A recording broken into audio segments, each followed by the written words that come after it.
SV6 news కు స్వాగతం. ముందుగా హెడ్లైన్స్. రాహుల్ శక్తి వ్యాఖ్యలకు మోదీ ఘాటు కౌంటర్.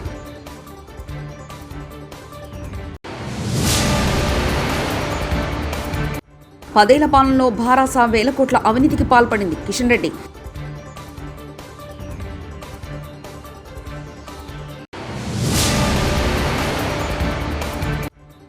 రోడ్డు ప్రమాదంలో గాయపడ్డ సింగర్ మంగ్లీ.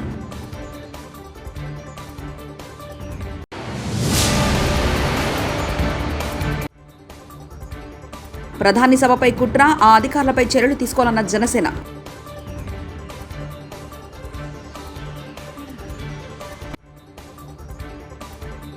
కాంగ్రెస్ ఎంపీ రాహుల్ గాంధీ చేసిన శక్తి వ్యాఖ్యలపై ప్రధానమంత్రి నరేంద్ర మోదీ సూటిగా స్పందించారు. ఇండి కూటమి సవాల్ను తాను స్వీకరిస్తున్నానని అన్నారు. ప్రతి తల్లి తనకు శక్తి రూపమే అన్నారు. తెలంగాణలోని జగిత్యాలలో సోమవారం నాడు జరిగిన ఎన్నికల ర్యాలీలో మోదీ మాట్లాడుతూ తమ పోరాటం శక్తితోనంటూ ఇండి కూటమి చెప్తుందని, తన వరకు ప్రతి తల్లి, చెల్లి, కూతురు అంతా శక్తి స్వరూపాలనని, శక్తి రూపంలో వారిని ఆరాధిస్తానని, తాను భరతమాత ఆరాధకుడని చెప్పారు. ఈ శక్తిని అంతం చేస్తామంటూ ఇండి కూటమి సవాల్ను ఎదుర్కొనేందుకు తాను సిద్ధంగా ఉన్నానని ప్రకటించారు. इसलिए अगले 5 वर्ष तेलंगाना के लिए बहुत अहम है. अगले 5 वर्षों में हम तेलंगाना के हाईवेज और एक्सप्रेसवेज इस नेटवर्क को और आधुनिक बनाना चाहते हैं. अगले 5 वर्ष में हम यहां के रेलवे इंफ्रास्ट्रक्चर को बेहतरीन बनाएंगे. अगले 5 वर्षों में हमें डिजिटल इंडिया का विस्तार गांव-गांव तक करना है. अगले 5 वर्षों में हमें ग्रामीण क्षेत्रों में हजारों नए गोदाम बनाने हैं ताकि किसानों को लाभ हो. अगले 5 वर्षों में हमें घरों पर ज्यादा से ज्यादा सोलर पैनल लगवाने हैं ताकि बिजली बिल जीरो हो जाए.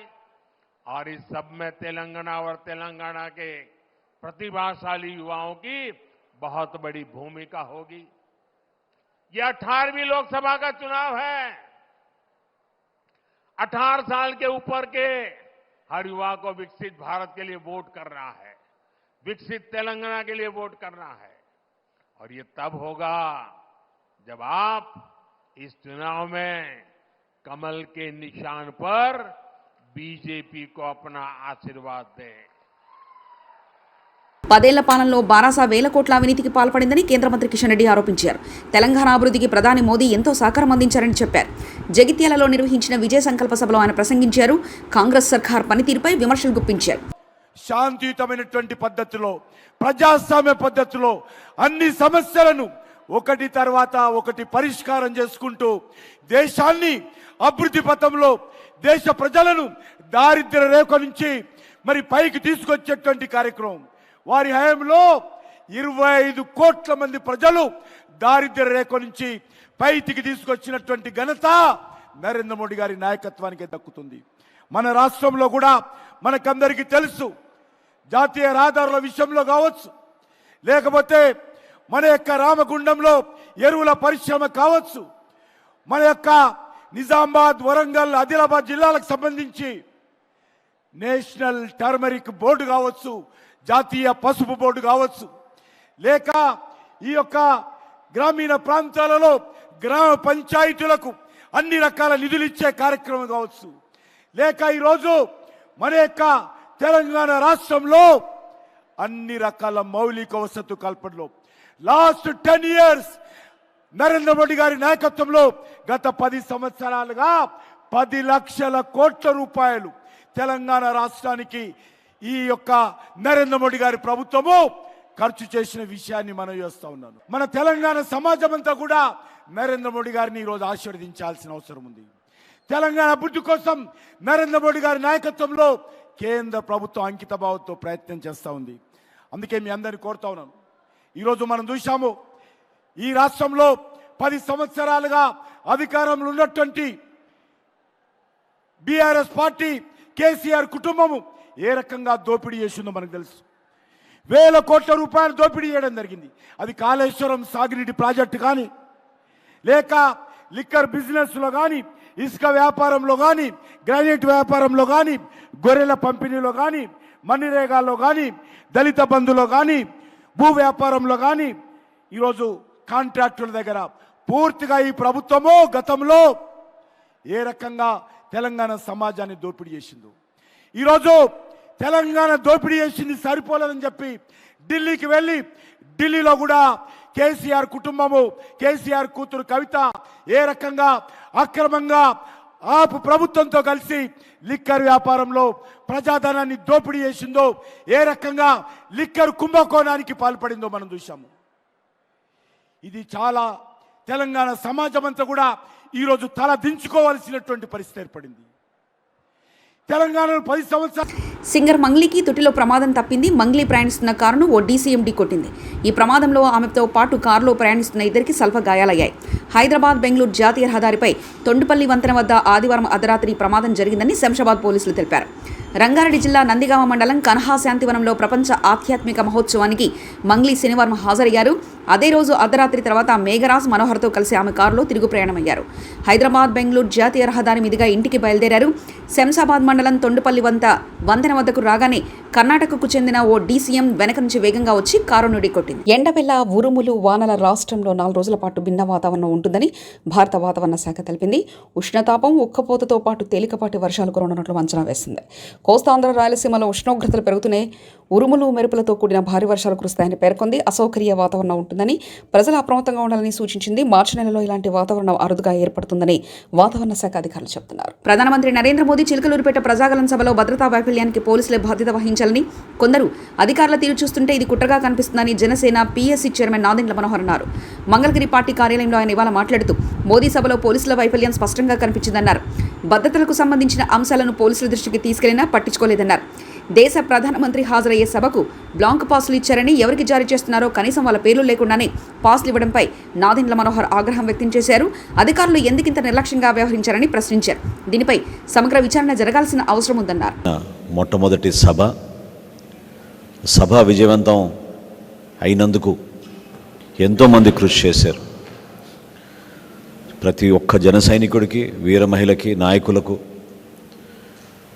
జనసేన పార్టీ నుంచి సహకరించిన ప్రతి ఒక్కరికి, తెలుగుదేశం పార్టీ నాయకులకు, కార్యకర్తలకు, అదేవిధంగా భారతీయ జనతా పార్టీ నాయకులు, కార్యకర్తలు కూడా మనస్ఫూర్తిగా జనసేన పార్టీ నుంచి మేము అభినందిస్తున్నాం, ధన్యవాదాలు తెలుపుకుంటున్నాం. అదేవిధంగా సభ సక్సెస్ అవ్వడానికి కారణం కూడా మన పాత్రికేయ మిత్రులు, వీళ్ళు కూడా, మీరందరూ కూడా సహకరించి ఈ సభ గురించి ప్రజల్లోకి లోతుగా అవగాహన తీసుకెళ్లే విధంగా మీరు చేసిన ప్రయత్నాన్ని, మీరు సహకరించిన విధానాన్ని, మీకు నిన్న చిన్న ఇబ్బందులు కలిగిన ఓపికతోటి మీరు సభలో ప్రతి ఒక్కరు పాల్గొనడం చాలా అభినందనీయం. ఆ సహనంకి, ఓపిక కోసం మీరు అంతిమంగా రాష్ట్రాన్ని, దేశాన్ని దృష్టిలో పెట్టుకుని ప్రతి ఒక్కరు కదిలి వచ్చారు ముందుకి. అద్భుతమైన కార్యక్రమం నిర్వహించగలిగాం. సో పేరున ప్రతి ఒక్కరికి ఇందులో పాల్గొన్నందుకు, సహకరించినందుకు జనసేన పార్టీ తరఫున, మా పార్టీ అధ్యక్షులు పవన్ కళ్యాణ్ గారి తరఫున మీ అందరికీ కూడా ధన్యవాదాలు. అదేవిధంగా మొట్టమొదటి సభ కాబట్టి ఎంతోమంది ఎదురు చూసాం. ఏ విధంగా 3 పార్టీల కలయిక వలన మన రాష్ట్రానికి మేలు జరుగుతుంది, మన భవిష్యత్తు ఏంటి, ఎటువంటి దారిలో మనం నడవబోతున్నాం అనేది దీనికి చాలా స్పష్టంగా ప్రధాని నరేంద్ర మోడీ గారు ఆయన ఉపన్యాసంలో వికసిత భారత్ గురించి ఏ విధంగా ఆయన ఒక ప్రణాళిక సిద్ధం చేసుకున్నారో, 2047 సంవత్సరం కల్లా భారతదేశం ప్రపంచంలోనే ఉన్నత స్థానానికి వెళ్ళే విధంగా ఆయన చేసిన ప్రణాళిక, ఆయన పడిన కష్టాలు, ఏ విధంగా ఒక మంచి డెవలప్మెంటల్ ప్లాన్ ఆయన సిద్ధం చేశారో, ఏ విధంగా ఇన్ఫ్రాస్ట్రక్చర్ గురించి వాళ్ళు ఎక్కువ ఫోకస్ చేశారో, అదేవిధంగా ఆంధ్రప్రదేశ్ని కూడా వికసిత ఆంధ్రప్రదేశ్ అవ్వాలనేది ఆయన తన మాటల్లో చాలా స్పష్టంగా చెప్పారు. ఖజానా ఖాళీ అయిపోయి ఎక్కడ చూసినా అవినీతి, ఏ డిపార్ట్మెంట్లో చూసినా అవినీతి.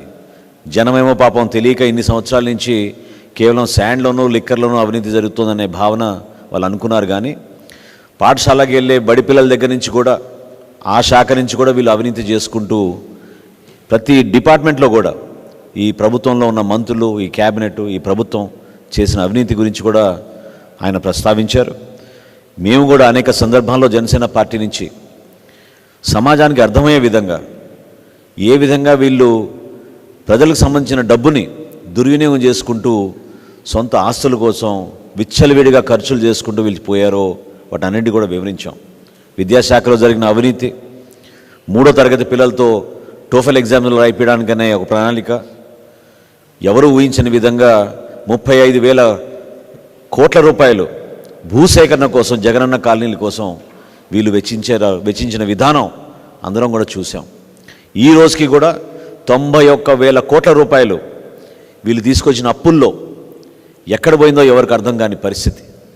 ఈ రోజుకి కూడా అసలు వాలంటీర్ల వ్యవస్థ నిర్మాణం చేసాం, 2,60,000 మందికి ఉద్యోగాలు ఇచ్చామని చెప్పి అందులో 1,00,000 మందికి వివరాలు లేకుండా వాళ్ళ పేర్ల జీతాలు తీసేసుకుని సంవత్సరానికి 60 కోట్ల రూపాయల చొప్పున వీళ్ళు అవినీతికి పాల్పడుతున్నారు.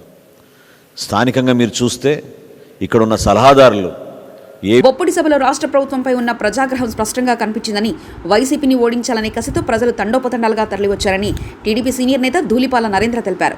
ప్రధానమంత్రి వచ్చే సభకు భద్రతా ఏర్పాట్లు చూడాల్సిన పోలీసులు నిర్లక్ష్యంగా వ్యవహరించారన్నారు. అనువైన పార్కింగ్ ప్రదేశాలు ఏర్పాటు చేసినప్పటికీ పోలీసుల వైఫల్యంతో కిలోమీటర్ల మేర ట్రాఫిక్ జామ్ అయ్యిందని నరేంద్ర తెలిపారు. స్వయంగా ప్రధానమంత్రి మోదీ పోలీసుల తీరును తప్పుపడుతూ ప్రజలకు విజ్ఞప్తులు చేయాల్సి వచ్చిందన్నారు. బాధ్యతగా వ్యవహరించాల్సిన సీనియర్ పోలీసు అధికారులు తమ విధుల్లో నిర్లక్ష్యంగా వ్యవహరించారన్నారు. ప్రధాని సభలో భద్రతా వైఫల్యాలపై సీఈసీ విచారణ జరిపించే చర్యలు తీసుకోవాలని ధూళిపాల నరేంద్ర అన్నారు. ప్రజలు ఈ ప్రభుత్వం మీద ఉన్నారో స్పష్టంగా కనపడతా ఉంది, కళ్ళకు కట్టినట్టు కూడా అని చెప్పి ప్రధానమంత్రి గారు చెప్పడం జరిగింది. ఈ అరాచక పాలనకి అంతం పలికేదానికి ప్రతి ఒక్కరు కూడా ఆంధ్రప్రదేశ్ అభివృద్ధికి బాట వేయటానికి, ఈ అరాచక పాలనకి అంతం చేయాలని కూడా స్పష్టం చేయడం జరిగింది. అదేవిధంగా ముఖ్యంగా ప్రధానమంత్రి గారు కేంద్ర ప్రభుత్వం ఇచ్చిన ఎన్నో నిధులు ఏవైతే ఉన్నాయో, ఆరోగ్యశ్రీ కావచ్చు, ఇతర నిధులు కావచ్చు, వినియోగంలో కానీ కేంద్ర ప్రభుత్వం నిధులు ఇచ్చినా కూడా వాటి మీద స్టిక్కర్లు వేసుకొని వాళ్ళ పథకాలంటూ కూడా ప్రచారం చేసుకుంటున్నారనేది స్పష్టం చేయటం జరిగింది అని చెప్పి తెలియజేస్తా ఉన్నా. అదేవిధంగా ఇవాళ మేము ప్రశ్నిస్తూ ఉంది ఒకటే, ఎందుకంటే మన ప్రధానమంత్రి గారు సభలో ఇంకా మొదలవకముందే యువతల బ్లూ మీడియాలో మొదలవుద్ది, రకరకాల ప్రచారాలు, ఊహాగానాలు చేయటం జరిగింది. లక్షలాది పాల్గొన్న ప్రజలు కళ్ళ ముందు స్పష్టంగా కనపడతా ఉన్నారు. కిలోమీటర్ల కొద్దీ ట్రాఫిక్ జామ్ అనేది స్పష్టంగా కనపడతా ఉంది. ఎందుకంటే ఇవాళ మేము ప్రశ్నిస్తూ ఉంది ఒకటే అని చెప్పి తెలియజేస్తా ఉన్నా. ప్రధానమంత్రి లాంటి వ్యక్తి ఆ సభలో పాల్గొన్నప్పుడు దాని రక్షణ బాధ్యత ఎవరిది? రాష్ట్ర పోలీసు యంత్రాంగాన్ని కదా. మరి స్వయాన ప్రధానమంత్రి పాల్గొన్న సభలో జనం వేదిక వైపు తోసుకొస్తా ఉంటే నియంత్రించాల్సిన బాధ్యత స్థానికంగా ఉండే పోలీసు యంత్రాంగానికి ఉందా లేదా? 2, అలాగే ప్రధానమంత్రి పాల్గొన్న ఈ సభలో కావాల్సిన సదుపాయాలు, సౌకర్యాలు, 100 ఎకరాల పార్కింగ్ ప్లేస్ ప్రొవైడ్ చేసినా కూడా అటు ఒంగోలు నుంచి వచ్చేటప్పుడు కానీ లేదా ఇటు గుంటూరు వైపు నుంచి వెళ్ళేటప్పుడు కానీ మరి మేము స్పష్టంగా చూసాం, బొప్పూడి దగ్గర నుంచి దాదాపు ఎద్దనపూడి వరకు కూడా విపరీతమైన ట్రాఫిక్ జామ్ జరిగింది. మరి నేషనల్ హైవే బ్లాక్ చేసామని చెప్పారు. మరి మేము దానికి కావాల్సిన పార్కింగ్ సౌకర్యాలు ఏర్పాటు చేసినప్పుడు ఎందుకు ఇన్ని కిలోమీటర్ల ట్రాఫిక్ జామ్ అవ్వాల్సిన అవసరం ఏముంది అని చెప్పి నేను ప్రశ్నిస్తూ ఉన్నాను. అలాగే ఇక్కడ విచిత్రం ఏంటంటే స్వయాన ప్రధానమంత్రి గారే ఆయనే ఆ సభలో లెగిసి విజ్ఞప్తి చేయడం జరిగింది. ఎవరైతే పోల్స్ ఎక్కిన వాళ్ళు ఉన్నారో మీ ప్రాణాలు మాకు చాలా ముఖ్యం, కాబట్టి మీరు దయచేసి వాటి నుంచి దిగండి, స్థానికంగా ఉండే పోలీసులు నియంత్రించండి అని చెప్పి ఒక స్వయాన ఒక దేశ ప్రధాని చెప్పారంటే దాన్ని బట్టే ఏ విధమైన వైఖరిలో మన పోలీసు యంత్రం. రాహుల్ శక్తి వ్యాఖ్యలకు మోదీ ఘాటు కౌంటర్.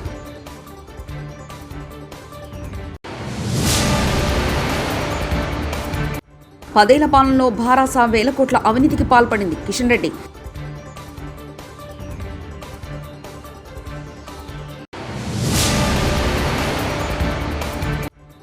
రోడ్డు ప్రమాదంలో గాయపడ్డ సింగర్ మంగ్లీ.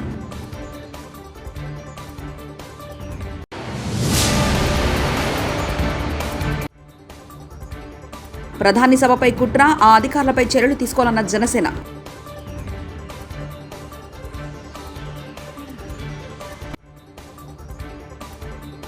ఇవి బులెటిన్ విశేషాలు. చూస్తూనే ఉండండి SV6 న్యూస్.